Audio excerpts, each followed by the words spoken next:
ملګرو نن در سره یو ډیره زیاته افسوسناکه واقعه هغه شیر کومه د یو 15 سالو هلک را لېږدېدلی دی او د خپله تره لور د کم عمر چې 15 کاله دی هغې سره یې پیله داسې غلط کار کړی دی د هغې نه پس یې بیا قتل کړی ده.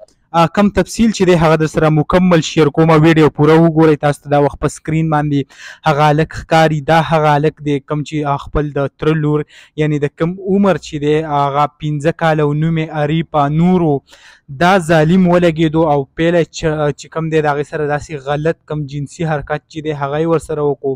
بیا چاړه پرته وه د دیو په کور کې هغه چړه یې راواخیسته او د هغې ماشومې نه چې کوم دی هغه پې کومه مرۍ چې ده هغه یې پې غوڅه کړه یعنې حلال یې کړه. ډېره زیاته افسوسناکه واقع مخې ته راغله په صوابۍ کې.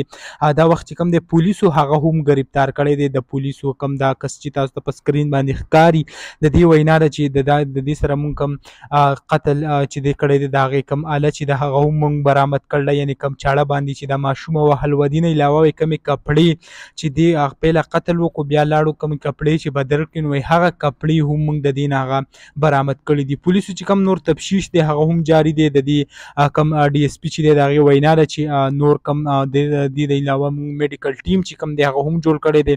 د هغې ماشومې چې کوم انکوایري د دې علاوه کوم ډي ان اے ټسټونه هغه هم جاري دي.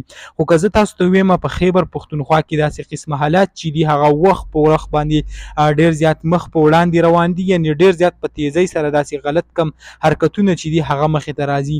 که چېرې حکومت د دې خلاف داسې څه قانون سازي وکړه د دې مخنیوی یې وکړو روکتام یې وکړو نو دې لپاره به هغه کم کیسونه چې دي کم به شي. خو د بده مرغه حکومت هم په دې کې داسې څه دلچسپي نشته.